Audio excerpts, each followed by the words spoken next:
Merci Robert, bonjour. I'll speak in English, the program is in English, so I'll speak in English. Well, yes. Thank you very much, and thank you very much for inviting me to address you. I have to excuse myself for the for already missing one part of the program but that is not important.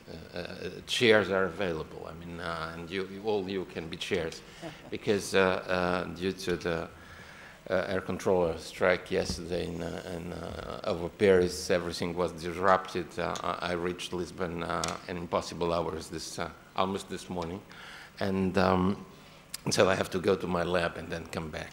Now, what I would like to just to say is to praise you, in fact, because you have been very persistent following a vision how knowledge could be an instrument for social progress and in fact, if I dare say, for peace.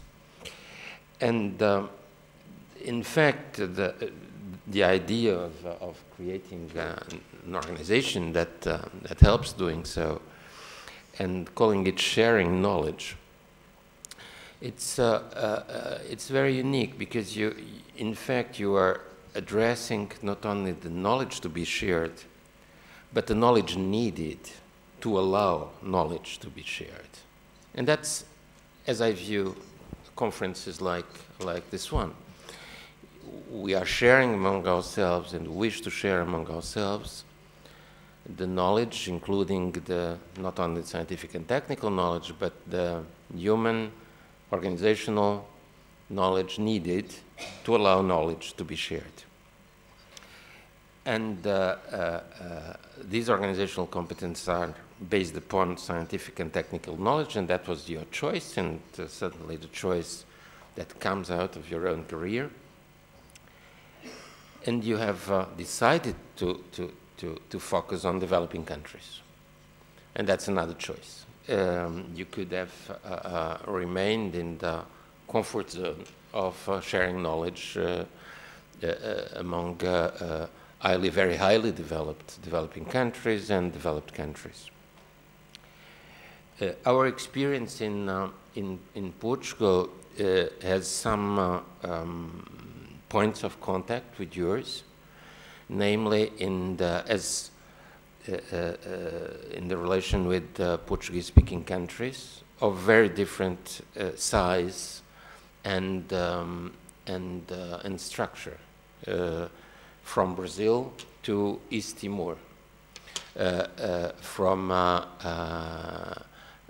Cape Verde, without oil, without resources, but with a highly educated population, to Angola or Mozambique with oil, mineral, and enormous mineral resources, but parts of the country in extreme degrees of poverty.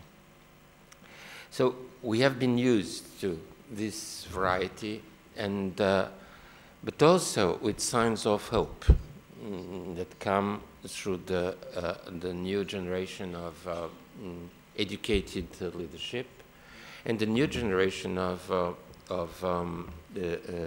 students who are deeply engaged in this community of countries, deeply engaged in the development of their own countries. The best of them are trying to work there, are trying to connect their action to other people and organizations outside their own countries. Their dream is not to escape. Their dream is to transform their countries.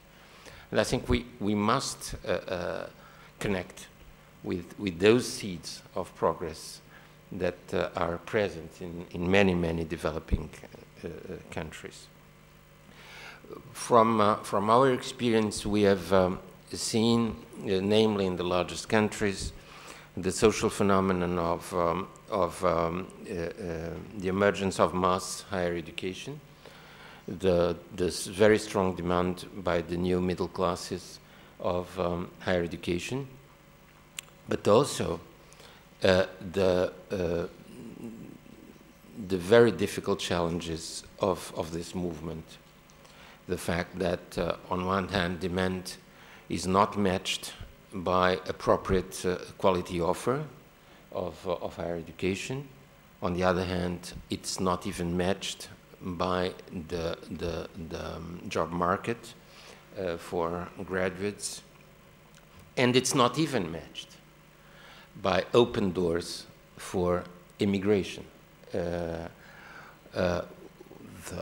Those factors block and create enormous tensions, as we have seen in some countries of the south of the Mediterranean, where in fact we have witnessed it directly, the fact that university and university students started the revolution because of this change in education pattern.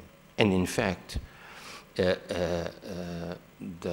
themselves, they are not profiting at all from the revolution they have started. Although that movement and that revolution was now, we can see it was unavoidable. And in fact, the same pattern we are seeing, more or less the same pattern in many countries, including in many African countries. There is another window of observation we have followed. It's the growth, not the diminishing, the growth of fanaticism and war in places like universities that were, for many years, domains of coexistence and peace. Universities have been bombed, students have been, and professors have been kidnapped from India to Africa, and not to speak of the Middle East. And that was something that was not common in the pattern of violence and war a few decades ago. So I'm deeply worried about it, and I'm deeply worried to every day to think, are we doing enough to contribute to minimize these very damaging trends or not? You have developed a network and the foundation, a network for science and technology-based professionals and those who are in position to contribute to the sharing of knowledge for development. And I think your contribution is extremely important. We hope to share,